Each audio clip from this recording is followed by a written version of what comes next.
స్వాగతం.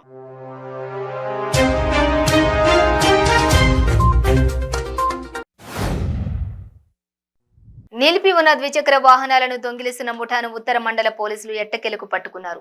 నిందితుల నుండి 31 ద్విచక్ర వాహనాలను స్వాధీనం చేసుకున్నట్లు ఉత్తర మండల అదనపు డీసీపీ యోగేష్ గౌతమ్ తెలిపారు. యాదగిరిగుట్ట శ్రీ లక్ష్మీ నరసింహస్వామి దేవాలయాన్ని రాష్ట్ర పంచాయతీరాజ్ గ్రామీణాభివృద్ధి గ్రామీణ మంచినీటి సరఫరా శాఖల మంత్రి ఎర్రబెల్లి దయాకర్ రావు దర్శించుకున్నారు.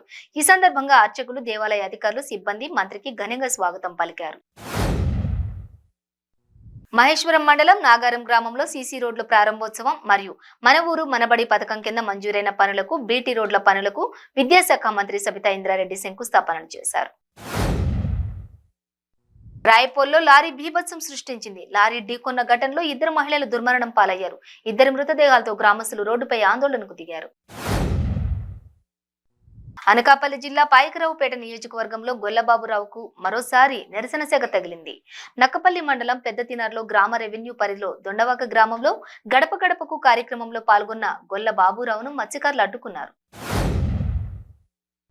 ప్రకాశం జిల్లా పొదలి బ్యాంకు కాలనీలో దొంగలు బీభత్సం సృష్టించారు. ఇంట్లో ఎవరూ లేని సమయంలో ప్రవేశించి చోరీకి పాల్పడ్డారు. యాదాద్రి శ్రీ లక్ష్మీ నరసింహస్వామిని రాష్ట్ర గిరిజన, స్త్రీ, శిశు సంక్షేమ శాఖల మంత్రి సత్యవతి రాథోడ్ దర్శించుకున్నారు. మునుగోడు ఫలితాల్లో టీఆర్ఎస్ గెలుపు సందర్భంగా లక్ష్మీ నరసింహస్వామిని దర్శించుకున్నారు.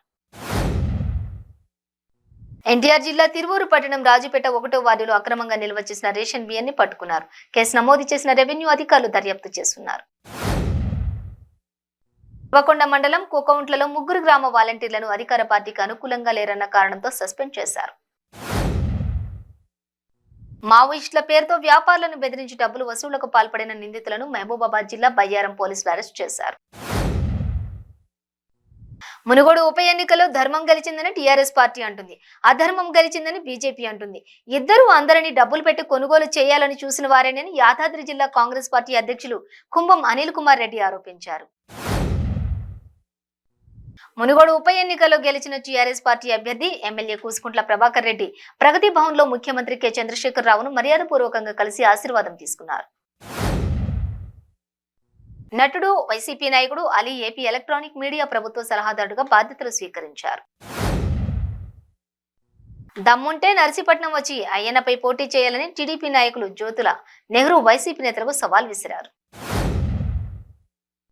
రాష్ట్ర మంత్రి గుడివాడ అమర్నాథ్ కి దమ్ముంటే 2024లో అనకాపల్లిలో పోటీ చేయాలని తెలుగుదేశం పార్టీ రాష్ట్ర సీనియర్ నాయకులు బుద్ధ వెంకన్న సవాల్ విసిరారు.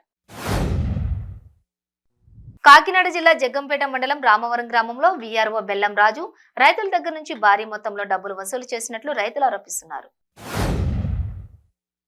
వైఎస్ఆర్ జిల్లా జమ్మలమడుగు మండలం గండికోట వద్ద రోడ్డు ప్రమాదం జరిగింది. గండికోట సమీపంలో ఇన్నోవా కారు ఆటోను ఢీకొనడంతో ఒక వ్యక్తి అక్కడికక్కడే మృతి చెందారు. మాజీ మంత్రి, టీడీపీ పొలిట్ బ్యూరో సభ్యుడు చింతకాయల అయ్యన్న పాత్రుడికి టీడీపీ రాష్ట్ర బీసీసీఎల్ అధ్యక్షులు మాజీ మంత్రి కొల్లు రవీంద్ర సంఘీభావం తెలియజేశారు. చిత్తూరు పట్టణ పరిసర ప్రాంతాల్లో భారీ ఎత్తున డ్రగ్స్ విక్రయిస్తున్నారు. డ్రగ్స్ అమ్ముతున్న ముఠాకు చెందిన సుడాన్ దేశస్థుడితో పాటుగా మరో 5 మందిని చిత్తూరు పోలీసులు అరెస్ట్ చేశారు. అసెంబ్లీ వద్దనున్న అంబేద్కర్ విగ్రహానికి పూలమాలలు వేసి యానాం ఎమ్మెల్యే గొల్లపల్లి అశోక్ అమరణ నిరాహార దీక్షను చేపట్టారు. ఈ సందర్భంగా ఎమ్మెల్యే మాట్లాడుతూ యానాంలో పేకాట క్లబ్లు శాశ్వతంగా తొలగించాలని, ఇకపై ఎప్పుడూ ఏర్పాటు చేయకూడదని అన్నారు.